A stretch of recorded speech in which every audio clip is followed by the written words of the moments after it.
Hello Internet, so nice to see you. Listen to this, guys.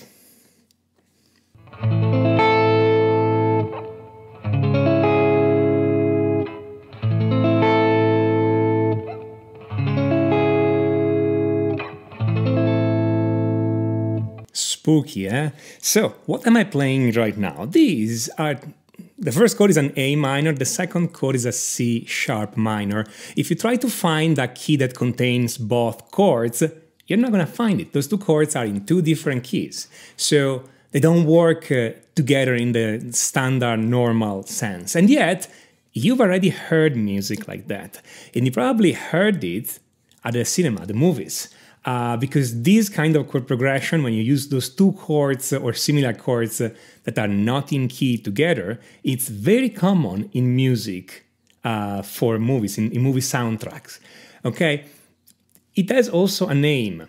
This is called chromatic mediant. Now, I don't want to go into the whole theory on why it's called chromatic mediant. The point is, I have right now two minor chords, again, A minor and C sharp minor. And those two chords are a major third apart, or if you want on the guitar, 4 frets. If I play A minor here, I go 4 frets higher, I have a C sharp minor. I'm just playing a different position here because it's closer. So, I have those two chords.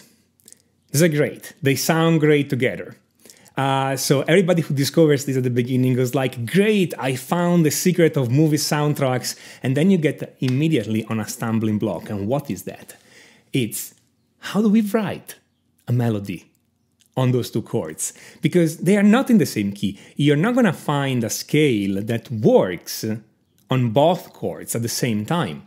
You're not going to find a scale for a very simple reason. It's because A minor, the chord A minor, is A, C sharp, E, so the notes in A minor. The C sharp minor, it's C sharp, E, G sharp. So you don't have a scale that contains both a C note and a C sharp note at the same time. You can try and patch some scales, so you can try some chromatic change of some scale, but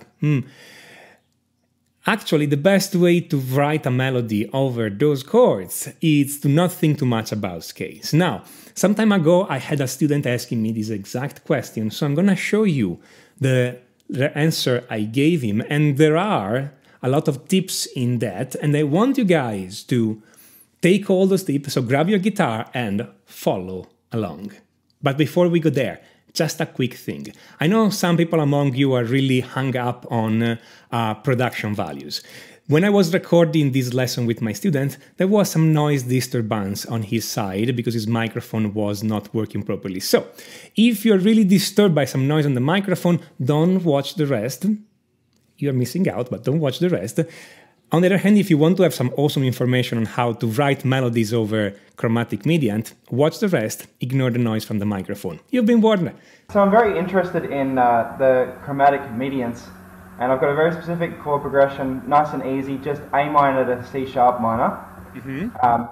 I just want to know how to start writing melodies or improvise using this idea, and what I might start with to write songs with it. Yeah, I'm doing it in a rock and metal context, if that helps change anything, but yeah, I'd be interested in learning how to write melodies with it. Very good. Okay. So, whether you are writing a melody or whether you are improvising on it, the approaches are similar. Not identical, of course, but very similar, okay? Every time you have a chord progression and you don't know what to play on them, on the chords, you start playing chord tones, okay? So, A minor has notes A, C, E. Those are your chord tones. C sharp minor has notes C sharp, E, G sharp. Those are your chords tone. Make sense so far? Yep. Good. So, those would be the start, okay? So you could try, you don't have to play all of them. That's the thing, because when I say that, people go like, arpeggio, bam, okay? No, you don't have to play all of them. You can play only one or two. And the real game in writing a melody or improvising is not so much just hit the right scale or hit the right arpeggio. It's more hit the right rhythm, make the whole thing breathe, okay? So not a lot of 16th notes all together, okay?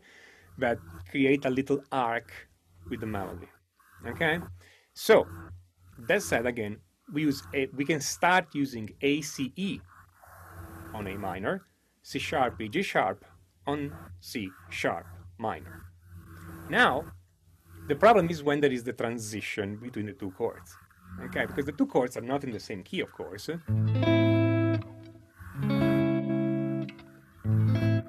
Okay. So we need to decide how to transition between one chord to another. There are essentially two approaches. I'm gonna say them. It's gonna sound completely obvious, but knowing that they exist and what happens really helps. Okay.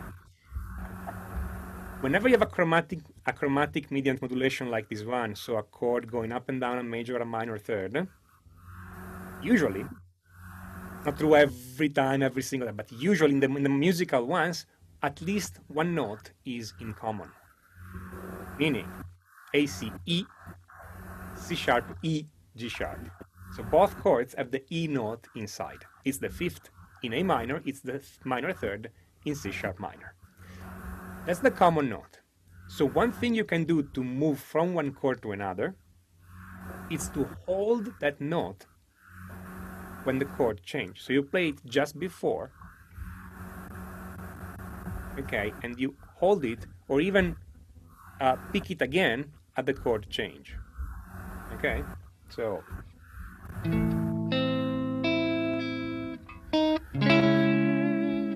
me do it again.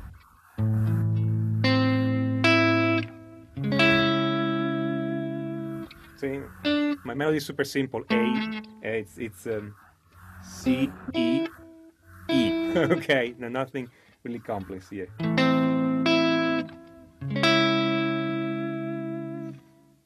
Okay, the common note ties the chord together.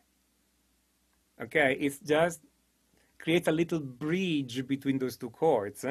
So if you want, it minimizes the effect of the change of key. Okay, but it enhances the fact that you have the same note and this note has two different meaning. So that's the fifth, that's the third, fifth, third. Okay, but it helps connecting those chords. Okay, so it's the smoothest option if you want, and also the less dramatic because it's smooth. Okay. The other option is to use the notes that the changing notes. Okay, and there are degrees in that because some notes change more than others. I'm going to explain this in a second. If we write the two chords close by, A, C, E, C sharp, G, E, C sharp, E, G, sorry, C sharp, E, G sharp, sorry. E is in common. The C in A minor is close to C sharp in C sharp minor, and the A in A minor is close to G sharp in G sharp minor. Those two notes are all a half step apart, A, G sharp, C, C sharp. But C, C sharp sounds more dissonant. It's the most amount of change. Why? Because if I play C sharp over the A chord, so I play the wrong note over the chord, if I anticipate the note, it's definitely the wrong note. It conflicts a lot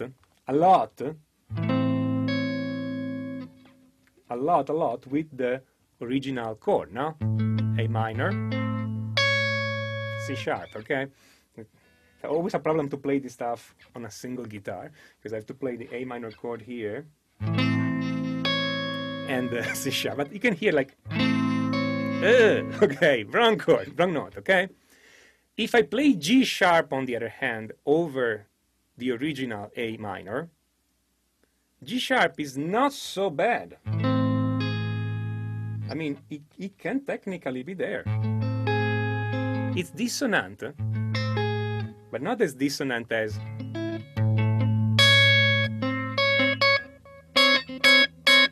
not dissonant as this, okay? This would be a bit easier with a keyboard, which I don't have right now. So, okay.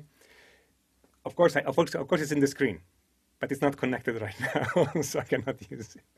So, makes sense?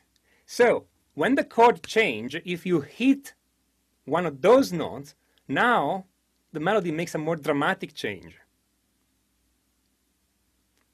Okay? And there is another variable that you can make, that you can use to make it more or less dramatic. So, follow me here.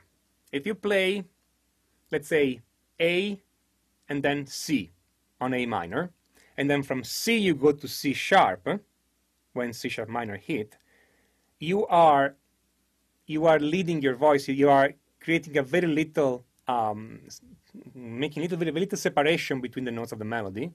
These help keeping things connected. It's still pretty dramatic because you are hit the second note, it's incompatible with the first note, okay?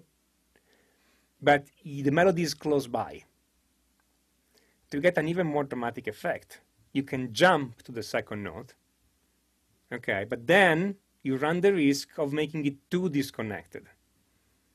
So here it really depends on how you're playing it, how big is the jump. So you could play, I don't know, A, G, E, C sharp when the chord change. So A,